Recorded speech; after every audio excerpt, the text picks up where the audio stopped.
Welcome to the Motivated Martial Arts Podcast. Your hosts, Jackson White and Gavin Cook, have been friends and Taekwondo training partners for over 40 years.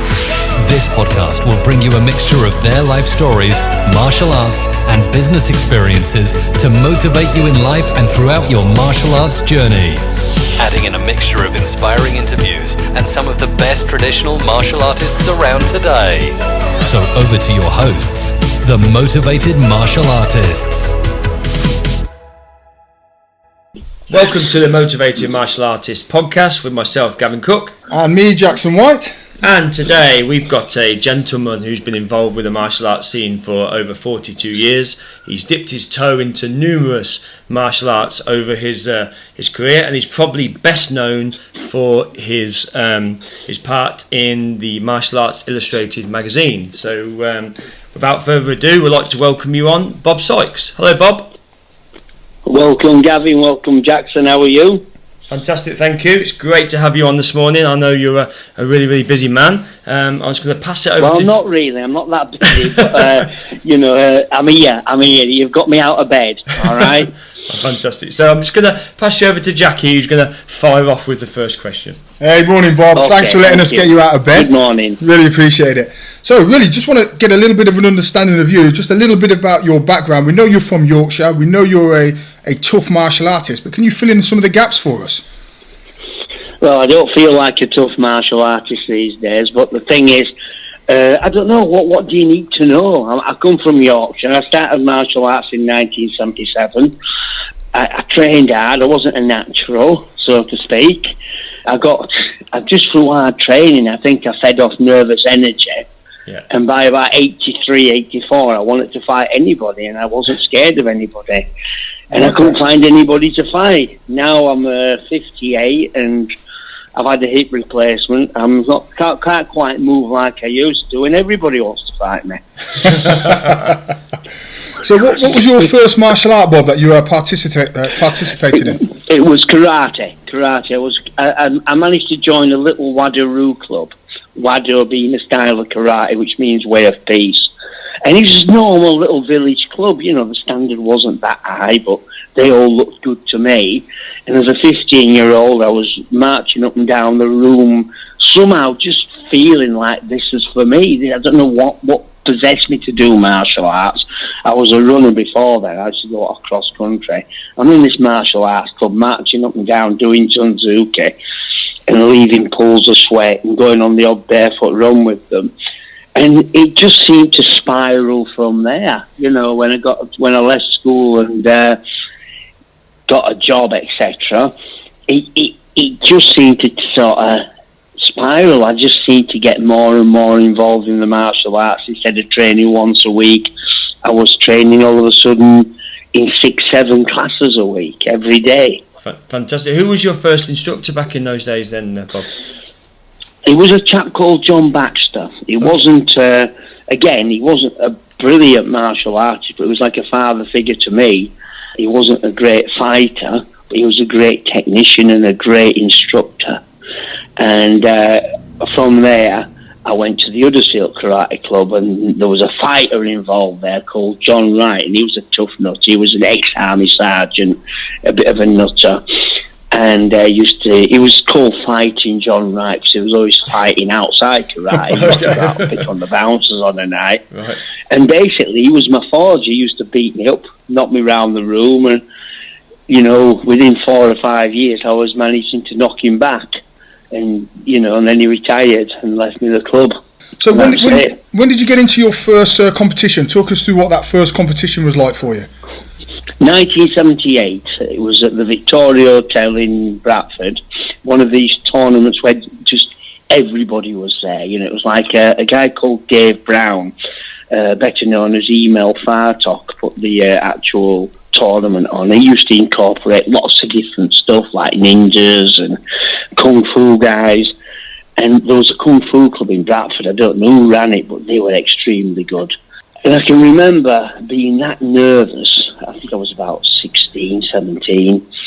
And I've been so nervous, I can't even remember what my opponent looked like. Even today, I can't remember the fight. I lost my first fight because basically I was overwhelmed by the occasion. Yeah. And that's my first experience in karate tournament. Okay, that's a common feeling. I think, for myself, I certainly remember, I can remember being put in for my first competitions. If you ever asked me what I ever did in there or whoever I fought, I couldn't tell you. All I can remember is that overwhelming feeling of fear. Nervous energy. And all that nervous energy, yeah. Yeah, exactly. And it's the stepping stones. We grow, don't we? We go through these little challenges and we grow. If you remember your first actual fight outside and the feeling of, let's say, deja vu when you get hit, or oh dear, this is really happening sort of thing. Yeah. It's amazing how you come to terms with things and you grow on to the next level through having those experiences. It is. It's just acclimatising yourself or acclimatising your mind to it, really, Yes. isn't it? And getting used to the it. word, And I think acclimatising your mind to it. That's brilliant. I like it. And that's the beauty of martial arts, isn't it? Understanding how it feels to go through that have that nervous energy and have that feeling, and that's why competitions and things like that are so great, aren't they? To allow us to experience it in a sort of a controlled environment, really. Yes, very much. From going into sparring, your first experience sparring, then your first experience in competition, then maybe it's the next experience in a cage fight or a ring fight, and then maybe a proper fight. I mean, it goes on, and it's acclimatising your emotions and how you respond to those situations, which is the key. And, I still wonder how I'd cope in an actual real situation. It's been that long since I've been one. And how do you define a real situation? That's hard to define in itself as well. Yeah, well, fortunately, most people don't have to, which is great. It's there just in case, really, isn't it? That's the key thing. Certainly from my days in the military when we were getting involved in different conflicts, my martial arts background taught me how to control those emotions, those feelings of anxiety, fear. Half the time I wanted to run away, but actually having that control, having experienced it, gave me that control over my own body, which I thought was invaluable. Well, that is again, Jackson, that's a different level where you've been. I was in the military for a short time in 1978. And I came out because I didn't like the colour of the uniform. But I do feel that if, for instance, I'd stayed in the army, I would have changed history. Yeah, most definitely. Well, for the simple reason, if I'd have stayed in the army, we would have lost the Falklands War. I'm sure that wouldn't have been the case. We definitely lost the Falklands War if I'd have been in there somehow. Yeah. But yeah, carry on, sir. Well, talking of change of history, if you'd have been in the army, we wouldn't have had Martial Arts Illustrated. So can you tell us how you managed to get that off the ground and how you got involved with it? Well, Martial Arts Illustrated, when I was younger, I wasn't a great reader. And I used to read a lot of comics. And as I got older and into martial arts, because I never read books, I used to read martial arts magazines. And, I was just into competing. For 7 years I was unemployed. I just trained and did competitions, kickboxing bouts, etc. And I used to read martial arts magazines. And I was in a position at one point where I had a few people around me, and I said, look, I feel there's a gap in the market for another martial arts mag. This was in 1988 when I think martial arts magazines peaked. Yeah, it was Combat. So Combat, I think, wasn't the main one around at the time, wasn't it? Combat was the main one. Fighters, Fighting Arts, KOA. I bought all the mags. So we launched this, and everybody said it wouldn't work, and I didn't think it'd work, to be quite honest. And it did. It just seemed to work. I think it was the energy I was putting into it, the fact that I was a genuine martial artist, so to speak. I feel I was. And I just loved it. It wasn't about the money. We did lose a lot of money the first couple of years, and then it seemed to take off. But there was one thing, and this is in retrospect of the martial arts. I'm living in post-MEI era now of my life, because I did martial arts illustrated for 30 years. Wow. And that's a big chunk. That's over half my life. And nobody edited a martial arts magazine as long as that in this country ever. No. Maybe the world, I don't know. I don't know. But because I started as an editor at a young age, most people become editors at an older age, But one thing people came back to me. They all thought I was a bit mad. And I said, why? So, well, a lot of people wouldn't come up to join MEI at one stage because they'd heard that they'd have to fight me to get in the magazine. Now, it wasn't the fact I was putting myself out there as a tough guy out. I just love sparring. Yeah. So when people came up for martial arts interviews, I said, come and do some sparring as well. And to me, that's what I wanted to do, was spar people. Yeah. Enjoy sparring, especially people who are better than me. But people thought it got out of hand. It turned into a rumour. You had to fight me to get in the magazine. And it scared a lot of people, because some of them aren't into that. Either they just want to promote themselves as martial arts instructors and look at me, I can do in this pose and that pose. I just wanted to spar anybody. And, I can understand now if I was, let's say, you've got to go on the podcast this morning, but remember, you've got to spar Jackson first. And I'd be terrified. Yeah. So I can understand how they feel now, but back then I didn't understand it, because I was just in an era of innocence, and I just loved the martial arts, and that was it, basically. Did you martial arts illustrated lasted 30 years. It disappeared about 18 months. That was down to, I'd say, mismanagement. The actual publication was still doing okay, but let's be quite honest, the internet has changed everything. And publication, who do you see picking up books and magazines now? No, they're on their iPhones, they're on Kindle. Yep. That era's gone now. So we're post MEI, let's say, stage of my life, and I quite enjoy not having to deal with deadlines every month. Yeah, sure. Yeah, I can imagine that can be quite challenging. What was your favourite edition to edit then, Bob? I do know, that's amazing. That's great. I mean, I've been looking. I just didn't pick a magazine up for 18 months, and since I've been doing my little nostalgic events thing, that's brilliant. And I put the old Fighting Stars thing up, the old Martial Artist of the Month picture. I've been looking through a few old issues, and I did that yesterday, and there's so many. I mean, if I look back 30 years worth, that's 12 a year. I don't know if you do 30 times 12. It's quite a lot. It's well over 300 magazines. Yeah. Well over. I think that's 360 or something. There's so much. I mean, there's so many. There's different eras, different epochs of martial arts. There was different, let's say, cover fonts, for instance. Went through as cover fonts changes when we thought, we better change this cover font, because we've had this martial art oak cover font for years. Mm-hmm. So we changed it, and we turned it into an initialism, like MEI, as opposed to Martial Arts Illustrated. It is MEI. A lot of people call it MIA. Yeah. And I just looked, there's so many. There's different eras, different epochs of martial arts, and we put some great issues out. And I did some great interviews on people like George Dillman, Bill Wallace, etc. There's so many, I can't even go into it. But yeah, I really enjoyed the MEI years. One of the things that from my childhood sticks out from MEI magazine is your ability to pull together Clash of the Titans, Bob.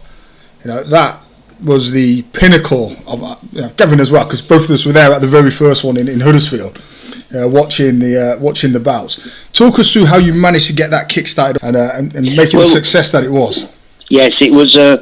We thought we'd do a martial arts spectacular. Now, a couple of years before MEI was produced, I'd put a little event on up in the Colne Valley, where I got 3 teams, Kung Fu, Karate and someone else, to fight against each other. And I did a bout with, it was a couple of bouts with Arthur O'Loughlin. I fought him at points, and then we did a continuous bout with the stops off, like a kickboxing bout. And Arthur took it easy. He's a tough old guy. We just had fun, and at the end, the one who got the loudest cheer won the bout, and I won because they were all my fans. But Arthur didn't mind, because we got on really well. But what happens with the I based it on that, and I remember Tim Ward doing the Geeko Spectacular, and it was USA versus the TAGB. So I somewhat moulded it on that, on the original Geeko Spectacular. Yeah, I remember that. Was that in Leamington Spa Centre, wasn't it? That's right. Yeah. And I moulded it on what Tim did, and Tim was very much an entrepreneur in martial arts. He was brilliant. he did some great things for martial arts with Tim Ward.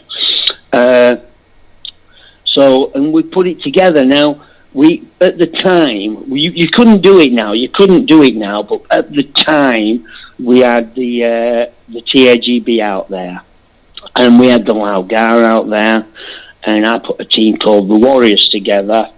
Yeah, they were not the baddies of the martial arts world. Well, they weren't really, were they? They were just that. They were portrayed that way. We had fun, we entertained, but it was an age of innocence, whereas Dave still wanted to drag these guys out and fight everybody. They fought them again 2 weeks before in London, and they were very much doing that sort of thing. They were out there doing it, and people were like wanting to test themselves against others. Now I see why it doesn't happen today, because everybody's doing their own thing. Yeah. They're organised. It's become big business. Martial arts tournaments have become big business, and you can't just put people out. Nobody wants to lose. Nobody really wants to lose, and I understand that. So we put these clashes together, and we had the Lau again. Neville was up for putting his guys out. Dave was up for putting his guys out. I had the Warriors. There were a few more teams out there, and some of the fights, when I look back on them, I put them on my nostalgic pages sometimes, were fantastic. And I look and I try and compare them to today's fighters, and it's hard because it was a different era, and the people were different. The training was and I think as well there was distinct styles then as well. There was some. The Lau had their own style. A lot of the Warriors, Peter O'Para, totally unique. Kenny Walton and the TAGB, totally unique. Everyone had their own different styles. I think more today, those styles, the training methodologies, I wouldn't say they're merging together, but they're all very similar because everyone's understood how to perform and execute the techniques so well. Yeah, I agree with that. Back then, you see, everybody had sort of forged in their own fire, and now it's like everybody's being cooked in the same oven. And I just think there's something missing that wasn't there before, but that might be just my nostalgic way of looking at things. You've got old and long in the tooth, Bob, and nobody was as good as you guys, sort of thing. I'm sounding like my granddad all of a sudden. I don't know, but there was something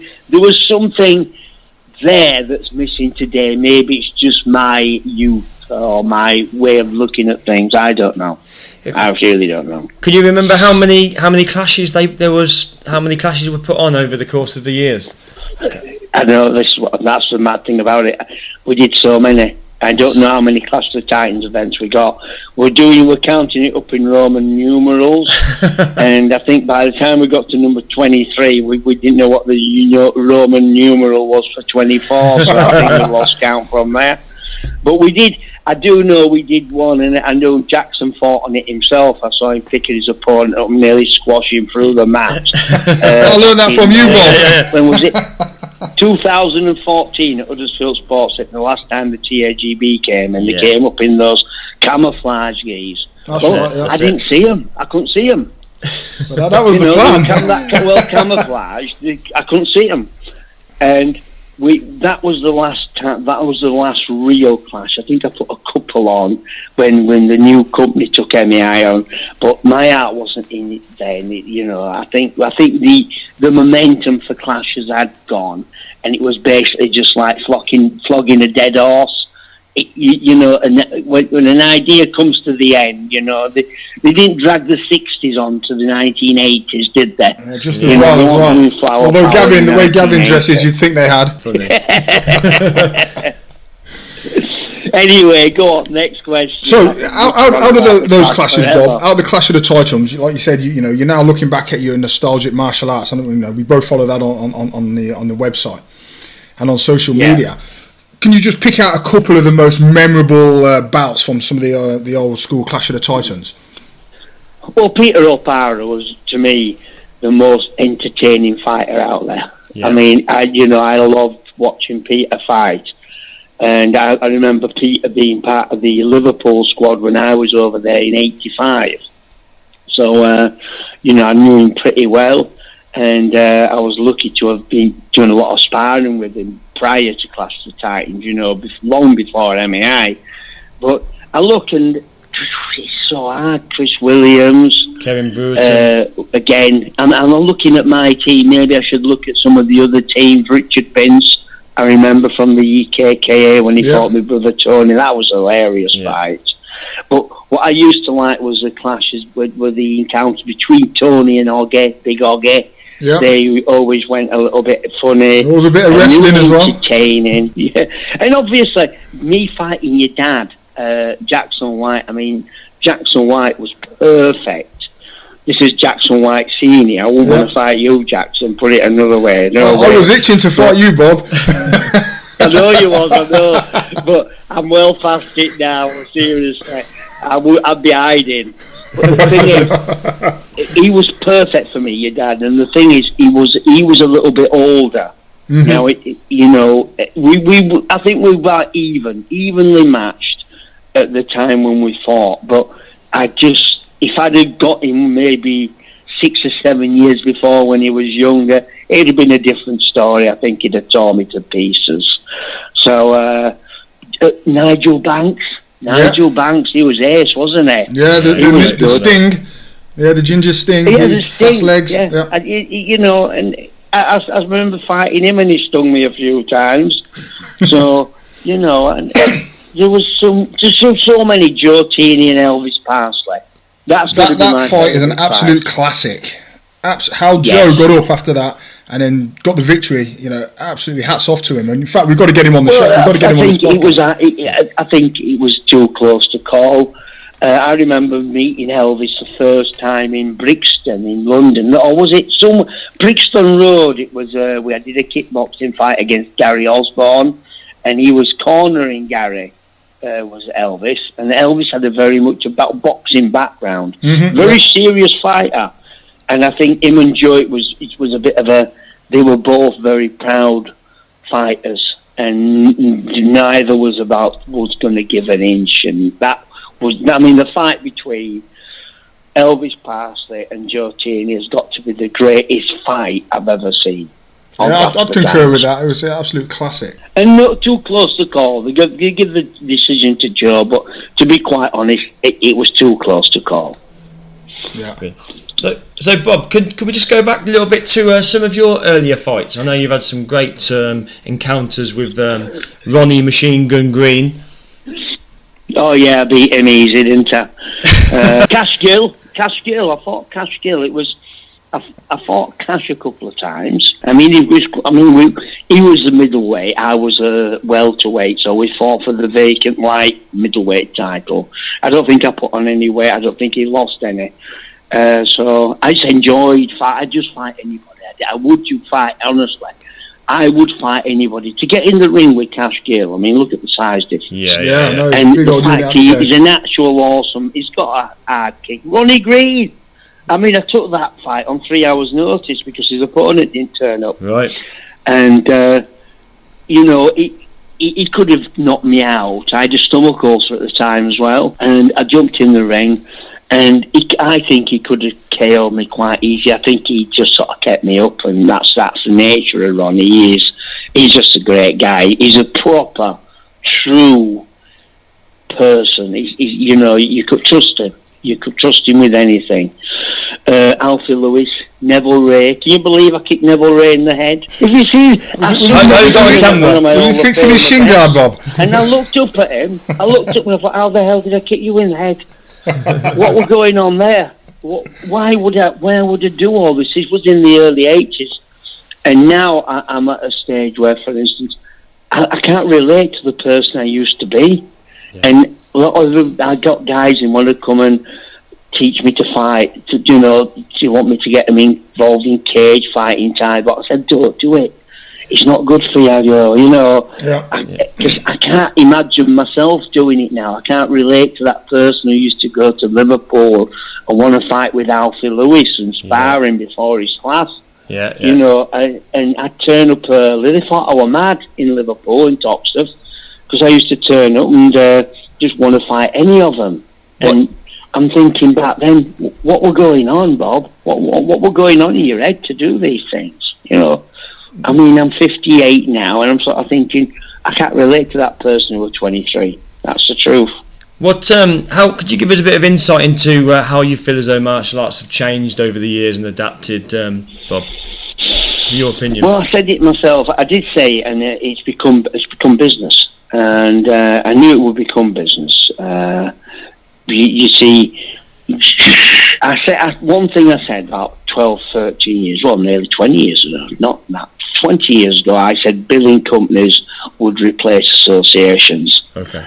And that's what's happening. Everybody's becoming more, let's say, independent. Yeah. I've become independent. I just run my school, I get my insurance through an insurance broker, blah, blah, blah. I'm part of the Alfie's association in some respects.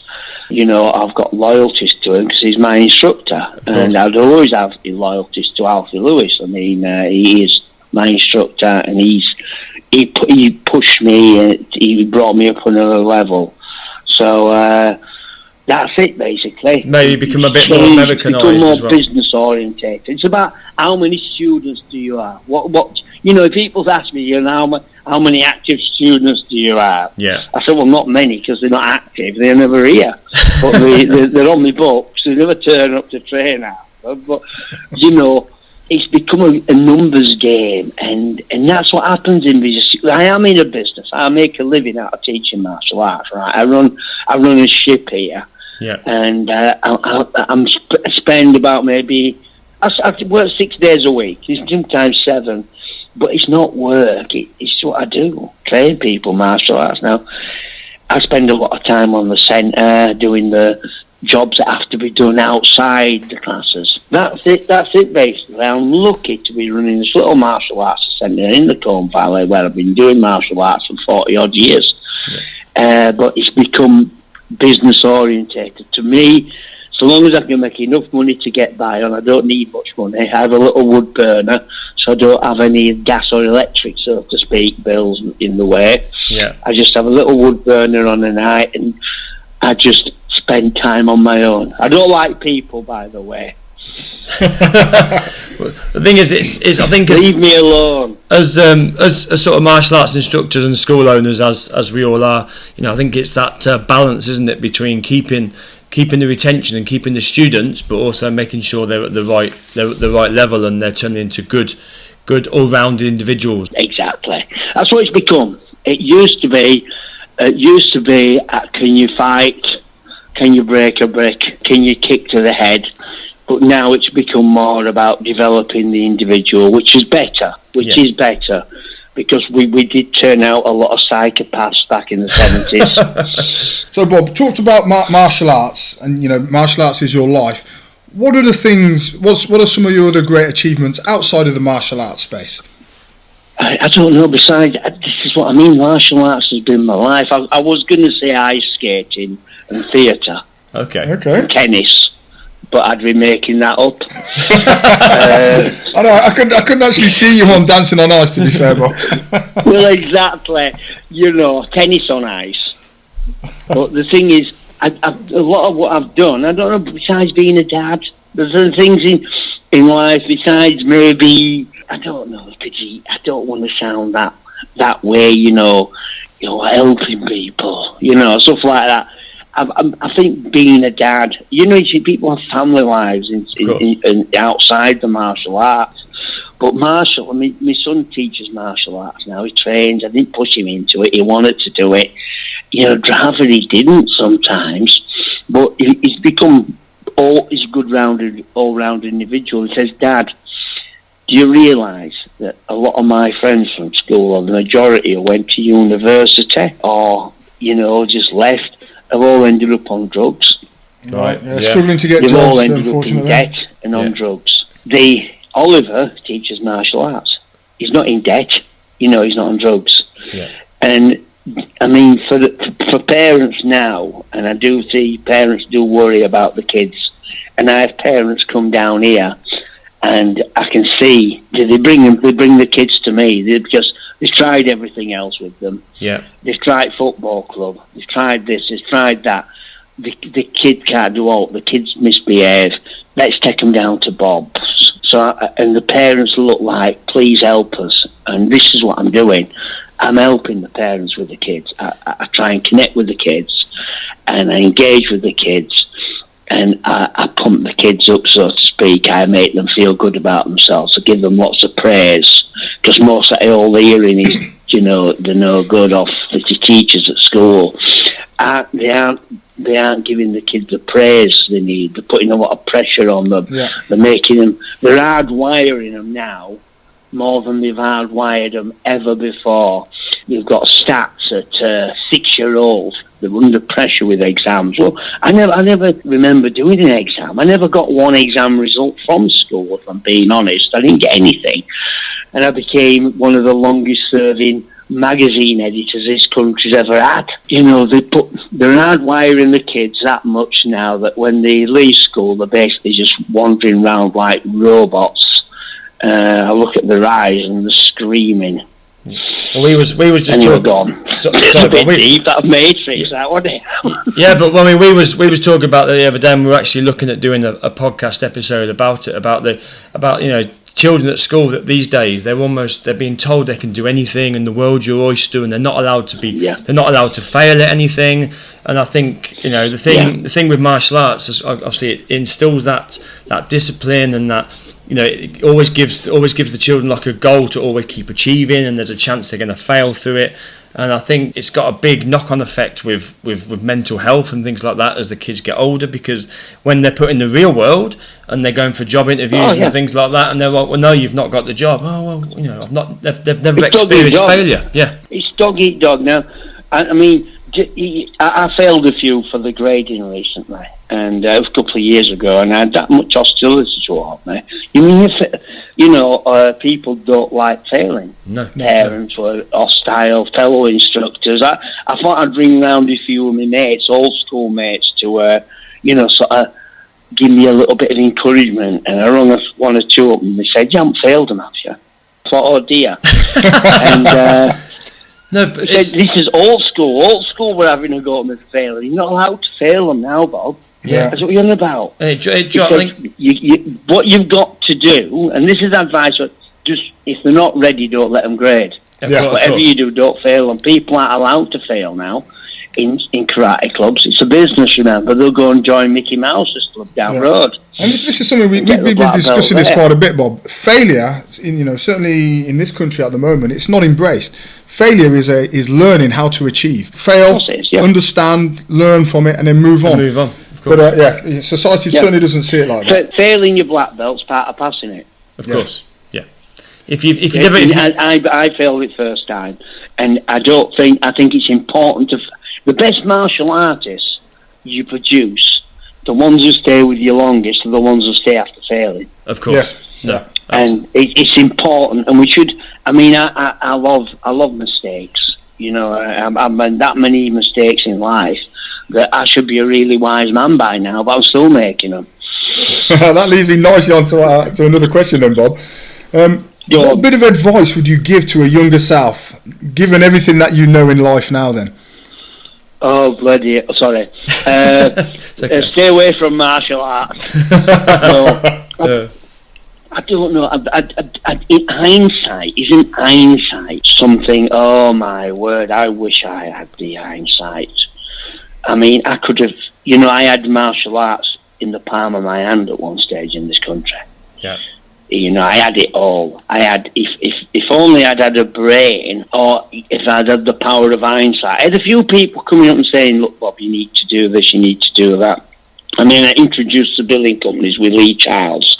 Remember Lee? Yeah. He was a star. He used to be TAGB. He brought it all over from America, rang me up, and I got involved with Kim, Frank Murphy, and Lee Charles. And from Lee Charles came Matt Fidesz, So it sort of all changed. It changed. I sometimes wonder what martial arts would look like if I hadn't been there. Take me out of the picture, I was never there.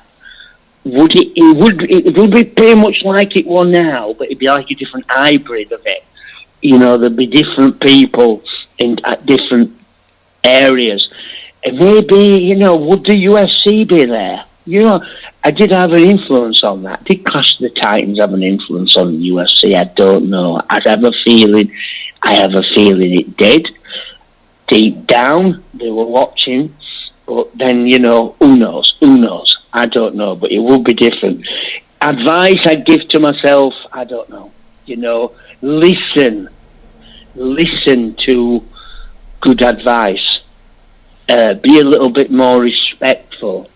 Bob, I know you was having a bit of a laugh at times, but it became across as disrespectful to certain people. So my advice I give myself would be to listen to some of the older people when they were talking to you. I should have listened a bit more, and I should have shown a little bit more respect to people. Brilliant. That's humbling. So we've got so obviously Martial Art Illustrated magazine is now finished. Then Bob, it's gone. I'm living in the post Martial Arts Illustrated stage of my life, and I quite like it. I quite like the fact that people sometimes pop a little picture of the magazine up online, and people look back on it, and it did have an effect. So I'm glad I'm at this stage because it was always going to happen. I knew that eventually Martial Arts Illustrated would come to an end, and I'd be living in that post-NAI stage of my life, which I quite like, because now I've had people offer certain things. Some people want to do a magazine, and I looked into it a little bit sometimes. Thought they don't understand what work goes into doing a proper magazine. No, they can just knock it together on the laptop. Yeah, I'm not interested in doing, let's say, editorials on a Sunday afternoon again. You know, because every Sunday I was writing for the magazine. You know, now I can watch UK Gold. I can watch Sharp on telly and watch you know. I can do these things I never could do. So I knew it was going to come. It was going to happen, but I didn't realise it'd last that long. 30 years. 30 years is over half of my life spent editing Martial Arts Illustrated mag, and I'm always going to sort of be remembered for that. The guys who run the clubs were brought up on Martial Arts Illustrated, a lot of them. Well, I can tell you one thing, Bob. The two of us sitting here today, we used to sit outside the newsagents waiting for that magazine to be released before we ran in, grabbed it, and just sat down looking at it. We used to finger through it, looking at the fighters, who's up next, where the next events were. We used to travel around the Midlands at 15 years old looking for all these freestyle karate competitions. So it had a huge, profound impact on both of myself and Gavin's life. We used to look forward to reading the back page, didn't we, with all the list of competitions that are on that month, and just travel around to them and compete. You might got confused with Combat, because Combat were a good mag. Remember? The funny thing is, Combat was good. I mean, looking back into the 1970s, early 80s, if you were on the front cover of Combat, it was the martial arts equivalent of being Top of the Pops. Very true. For sure. I look back and I got a lot of my inspiration off Combat magazine when it was done by Bale Logan and Mike Haig. You know, it was a proper combat magazine. It was run really well. It was a very good magazine, and that again, you know, we let's not forget Combat. You know. Okay then, Bob. Bob, it's been an absolute pleasure to have you on the show. Been brilliant. Yeah, and giving some of your fantastic insight, and thank you for your honesty in some of the responses. It's been great. Is there anything else you'd like to? Thank you for all your support and having me on. It's much appreciated. No, it's brilliant. And I suppose sort of final question really. We've just been asking this just to the guest. You know, obviously you've been in the industry for a long time. What keeps you motivated now? Podcasts. Getting up and doing podcasts. It's the future, Bob. It's the future. It is the future. And I did start doing, and as I still do it, I got like, I don't know what does motivate. I'm not really a motivated person. As I said, I used to train off nervous energy, so I had to train. Sometimes I like to stay in bed. Sometimes I'd rather not go out. I'm not a motivated person, even though you could say it's BMS. It's Bob Motivational Sykes at the door. Okay. I motivate other people. I find I'm good at motivating other people, and this is often quite a case in people who do motivate others. They're not great at motivating others, but useless at motivating themselves sometimes. Well, I think sometimes you give out so much energy on other people, you sometimes forget to take that time for yourself, don't you? Well, this is it. I do a lot of energy work. And that's what I do now. I don't do much physical. I'm a martial arts coach, not a martial arts master. I do a lot of Reiki and meditation, and that's what I do. It might be a bit out there for most people, but I think isn't that what real martial arts masters, not the ones who say they are, do? They meditate, don't they? They do. They have special powers like Reiki. Yeah. So that's what I do. And that. Hey, again, really appreciate having you on the show. It's been absolutely fantastic. All right, listen. Thank you very much, and I look forward to listening to it. I'll most likely listen to it about 500 times. That's right. Keep the downloads going for us. Thanks. Yeah. Thank you very much, Bob, again. All right. Thank you very much, Gavin, and thank you, Jackson. All right, Cheers. no problem. Take care. Thank you. Well, guys, I hope you enjoyed this week's episode. Don't forget to like our Facebook page and our Facebook group, The Motivated Martial Artist Podcast. Or check us out on Instagram, The Motivated Martial Artists, where you'll see much more content and early insight into some of the interviews and some of the guests and some of the conversations around the things that we're discussing. Hope to see you all next week. Bye for now. Bye.